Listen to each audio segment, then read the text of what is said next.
Buenos días, nuestro grupo va a presentar a Adolf Loos. Está compuesto por los estudiantes Ana Paula Kunkel, Daniel Pérez, Amanda Ramos de Anaya, Elena Trejos y Ariana Gugani.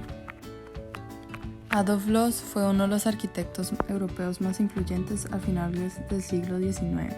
Nació en Austria, donde es evidente su influencia en las grandes obras de su país. Obtuvo gran reconocimiento dado su discurso literario que anticipó varias de las bases del movimiento moderno. Estudió en la Escuela Profesional de Reichenberg y en la Politécnica de Dresde. Luego procedió a trabajar en Chicago como obrero. Su estadía en la ciudad y el contacto sumamente directo con la cultura anglosajona le provocó dudas y comienzos al cuestionar sobre sus criterios estéticos. Más adelante realizó obras en distintos países europeos como Austria, Francia y Viena. Fue en Viena donde inicia a ejercer como arquitecto municipal. Adolf Loos como arquitecto logró buscar la confortabilidad de sus espacios privados utilizando muebles personalizados y diseñados por él. Era importante para Loos considerar la arquitectura como un objeto de uso y asimismo los espacios de habitar, por medio de los exteriores, definiendo la arquitectura al exterior. Se rebeló contra la secesión vienesa, ya que consideraba que por ella habían sustituido la ornamentación histórica por ornamentación basada en formas geométricas y en la naturaleza. En 1908 procede a escribir y publicar su artículo denominado Ornamento y Delito, del cual menciona la evolución estética que omitía del adorno y el ornamento. Loos define el ornamento superficial como un enemigo a lo que es la verdad. Como escritor generó un impacto bastante grande en él desarrollando la arquitectura del siglo XX, al escribir una serie de ensayos polémicos de la cual realizaron su propio estilo dentro de la rama arquitectónica, por la revelación del ornamento y una serie de males sociales. Sus influencias y actitudes minimalísticas se pueden ver presentadas en obras de Corbusier y otros arquitectos de la arquitectura moderna. De tal forma formaron un cambio en la cual cada arquitecto percibió la idea de la ornamentación diferente.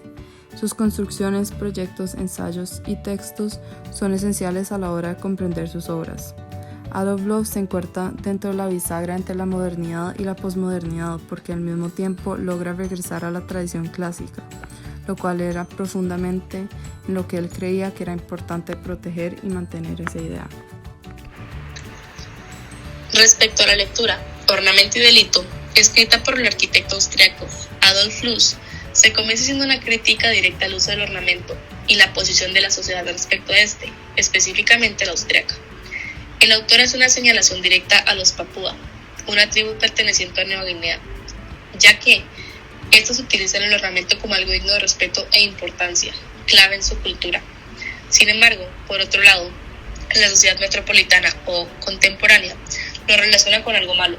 Por poner un ejemplo directo, los tatuajes y los carceleros, ya que estos los relacionan con personas degeneradas o privadas de libertad, o si aún no lo ha sido, que van a hacerlo. Y hace énfasis en cómo la humanidad al utilizar el ornamento como algo con tanta importancia, en vez de evolucionar, va en decadencia extrema. Critica el hecho de que con el ornamento en exceso se pierde la esencia de lo que es importante, dejando claro su desprecio por el mismo.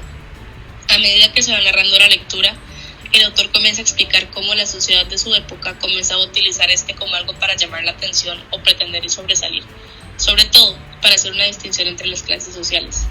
Cita muchos aspectos sobre lo religioso y cómo se le ha quitado la importancia a la esencia de esta gracias al deseo de sobresalir y la pretensión, y expone su punto de cómo las personas de alta gama o pensantes, como él mismo lo dice, se centran en la esencia en vez de la apariencia y lo ostentoso.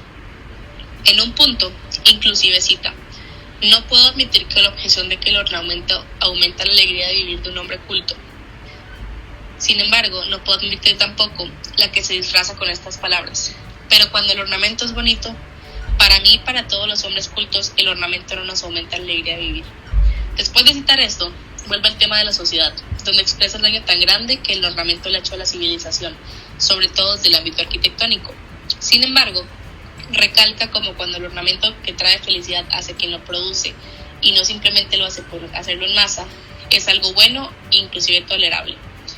Al finalizar la lectura y ver las edificaciones del arquitecto, se entiende completamente su esencia, ya que cada palabra escrita en su obra se ve plasmada en sus proyectos, dejando claro cómo con muy poco se puede hacer mucho, e inclusive causar más impacto que si se realizan cosas únicamente desde el deseo de figurar y sobresalir. El concepto del round plan consiste en aplicarle a cada una de las habitaciones un espacio con una importancia distinta. Por ejemplo, decía que un dormitorio no tenía la misma importancia que una sala de estar, que este no era un espacio de representación. La importancia de las habitaciones dependía de su tamaño o de la altura de su techo. Además, situó que los cuartos a lo largo de un eje imaginario de la casa, cada habitación al fin de servir. Ejemplifica con que la sala es el espacio de las actividades sociales y las habitaciones de los niños en partes íntimas donde los techos no tenían que tener una altura mayor a los 2 metros. El principio del round plan abre una nueva dimensión al espacio arquitectónico, el cual opera sobre las dimensiones del suelo abstracto del espacio constituido por la planta bidimensional, lo que le propone la noción a la planta profunda, el procedimiento por el cual se define la estructura y lo que será el armazón constructivo el cual sostendrá el espacio. Los define el suelo como un volumen espacial, es decir, que el suelo y la cubierta se comprimen y se expanden según la cantidad de aire que requieran. Conciben la casa como un prisma encajado en un solar, al cual después se le ejecutan algunas dislocaciones provocadas de la relación del volumen con el terreno natural para acomodarse en el suelo anfitrión. Acá quedará construida como una caja monolítica, la cual será materia de producir el espacio. El vacío es utilizable para cavarle una secuencia espacial a la caja. Sin embargo, se le van a haber realizado ajustes al terreno natural, más los niveles al interior permanecerán autónomos. Entre 1918 y 1932 se encuentran muchas secuencias espaciales principales, como las habitaciones en niveles superiores y los espacios técnicos y de servicios en plantas inferiores. Los espacios intermedios obtienen un corte tallado en la masa construida, lo que fue una característica muy marcada en la arquitectura de Loos. Fue un procedimiento muy común en sus obras, ya que se usa el suelo excavado como dispositivo de comprensión y expansión. En la Villa Müller, los vanos en el volumen son resultados de la excavación del espacio interior en busca de luz, quienes obedecen la lógica interna del proyecto a pesar de que se expresen de manera aleatoria. La única perforación que se obtiene es desde el exterior sobre el acceso, donde se hace una pequeña rendija y se insertan peldaños entre el terreno natural y la casa. Luego se talla un escalón en el acceso y la puerta principal, retirando el material sobrante del prisma, dejándole expuesta una superficie la cual produce introducir el volumen geológico. La secuencia espacial se va adentrando en la masa sólida. Sin embargo, la excavación no se hace en sentido horizontal, más bien esta es vertical, ya que debe presionar hacia abajo en los recortes sobre el plano virtual de la planta, dependiendo de la distribución de las habitaciones. Esto les otorgaba una mayor disposición a las habitaciones, lo que les concedía distintas intensidades de profundidad, pero a su vez al expandirlas hacia arriba, provocándolas una mayor expansión. Como procedimiento para conseguir el espacio se debía excavar, lo que provoca que en el vacío queden vestigios de la operación.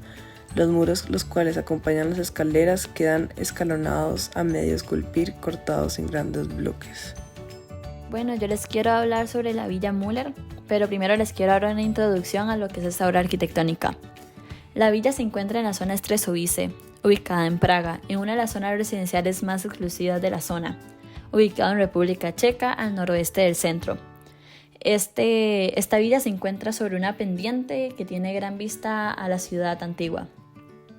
La composición de los espacios interiores principalmente son residenciales, y esta casa se basa en el pensamiento arquitectónico del todo singular de Adolf Loos, con el principio de la estructura espacial del plano llamado round plan, el cual se basa mediante la conversión de la economía y funcionalidad, que Loos aplica en cada uno de sus diseños para la vivienda social. Esta villa es la definición de una casa moderna. Según Loos, a la hora de su construcción era la época de los ricos y progresistas, que fueron la fuente de las comisiones modernistas. Pero es un gran ejemplo de la revolución de su trabajo. En esta villa se puede apreciar cómo se rompe con la clásica ordenación de los pisos y crea sus propias habitaciones con varias alturas y espacios, unidos ya sea por escaleras o por un elevador, y son ordenados alrededor de un eje imaginario.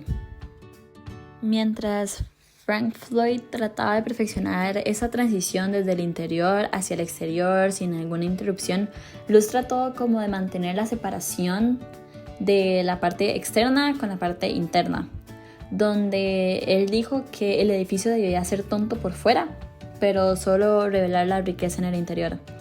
Mientras que las obras de Mies y Le Corbusier eran el centro de atención de los discursos en la parte arquitectónica, esta casa Müller únicamente fue alabada por su fachada en forma de cubo. La creación de los espacios internos no se comprendió como tal y no se calificó como una parte moderna, sino lo contrario. En la concepción de los interiores, Luz no actuó como un arquitecto, también lo hizo como un psicólogo. Esta perspectiva quería dar como la creación de varios ambientes para diferentes personas con necesidades individuales. La prioridad a la hora de concebir la casa fue que no era construida para quienes la veían desde el exterior, sino para quienes la habitaban dentro.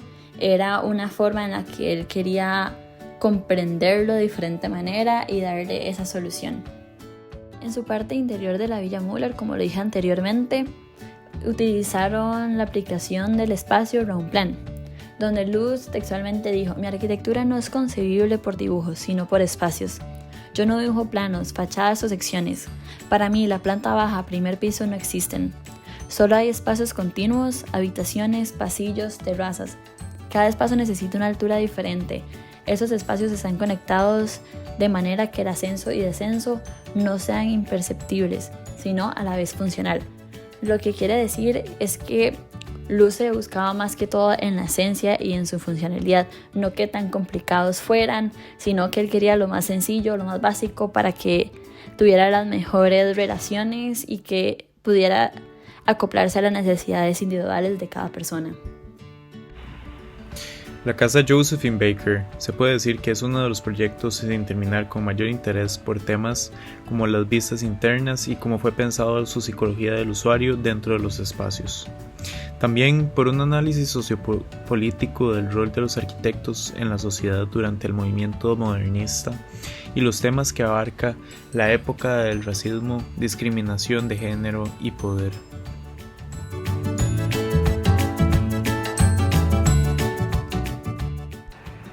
Esta casa fue diseñada para la bailarina afroamericana y cantante de cabaret de 21 años, llamada Josephine Baker. Josephine se mudó de Nueva York a París, en donde trabajó por varios años, después de venir de una dura vida en St. Louis, ya que sus papás no aceptaban el hecho de que ella siguiera sus sueños en el mundo del entretenimiento. Josephine murió en 1975 a la edad de 68 años. Esta casa se quiso ubicar en la avenida Beaubourg, París, en una posición un tanto incómoda, ya que se planeaba ubicar en un sitio esquinero, transformando dos casas en una. Este proyecto se comienza alrededor de los años 1927, capturando la comunidad artística de París, y la refleja en sus formas y detalles de la fachada, la cual tiene pocas ventanas y un elemento que llegó a crear mucha tensión con relación a las convicciones arquitectónicas de Loos. Esas franjas horizontales, blancas y negras de mármol, sin ningún tipo de función más que el ornamento. Esto llama mucho la atención, ya que Loos nos habla en Ornamento y el delito que la evolución de la cultura implicaba el abandono del ornamento, la cual fue aplicada en todos sus proyectos con una máxima rigurosidad.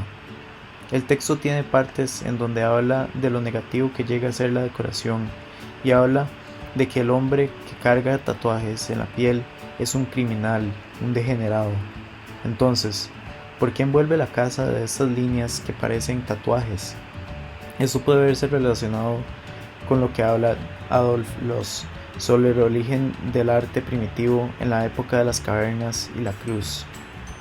Abro paréntesis, una línea horizontal, la mujer que yace, una línea vertical, el hombre que la penetra. Cierro paréntesis. Es decir, el arte nace como un impulso erótico y podemos ver cómo Loos puede relacionar esto con la bailarina Josephine Baker, siendo ella la línea vertical que compete a la línea horizontal.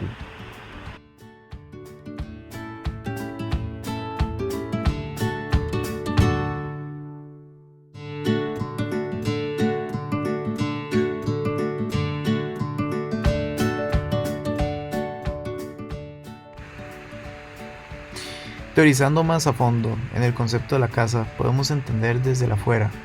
Las aperturas y entradas son pequeñas, para dar una mayor privacidad y limitar las vistas desde afuera.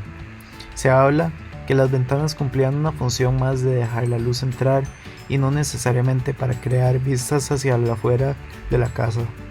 Estas ventanas van incrementando su tamaño conforme van aumentando de altura en la estructura, basándose en las franjas de las fachadas. Un punto esencial de la casa fue la piscina del segundo piso. Se dice que esta piscina tiene una relación muy grande con la luz, ya que esta piscina está puesta en un tanque de vidrio que a la luz entrar crea vistas muy interesantes en el interior, refractando la luz y afectando los espacios de una manera muy interesante. La piscina está rodeada de vistas al exterior y ventanas, creando esto una vista más al espectáculo de afuera hacia adentro que de adentro hacia afuera. Los espacios de la casa están más enfocados en el entretenimiento que en una vida familiar, los cuales se conforman por 2 habitaciones simétricas puestas una detrás de la otra en la tercera planta. El resto de los espacios de la casa son salones y comedores. Alrededor de estas habitaciones se conforman una variedad de habitaciones puestas de manera round plan, la cual consiste en la estrategia de acomodar los espacios de diferentes anchuras y alturas como bloques, puestos uno encima del otro, en una posición específica, conectados por escaleras y espacios de transición. Adolf Loos consigue muy bien comunicar lo extraño y ambiguo que puede llegar a ser el uso de las funciones de los espacios de la casa. La casa Josephine Baker es una clara fascinación a la celebridad. Los espacios, vistas y enmarcados hacen sentir una fuerte idea de lo que Loos pensaba acerca de Josephine, creando a esta casa un mundo fantasioso, sacado directamente de las ideas del arquitecto y plasmándolas en un proyecto. Para ese trabajo investigativo podemos concluir que el ensayo Ornamento y Delito del arquitecto Adolf Loos es una crítica al Art Nouveau, que era un estilo bastante exagerado en aquella época, donde decoraban todo con brillos, flores, hasta los cubiertos iban decorados. Hizo su propio análisis por el ornamento, por la gran deshonestidad que se tenía en aquel contexto, poniendo en comparación objetos para poder él dar su punto de vista. Sus obras arquitectónicas se basan en su simplicidad y en lo más práctico. Él encuentra la ornamentación en la belleza de los materiales usados y no en el decorado excesivo.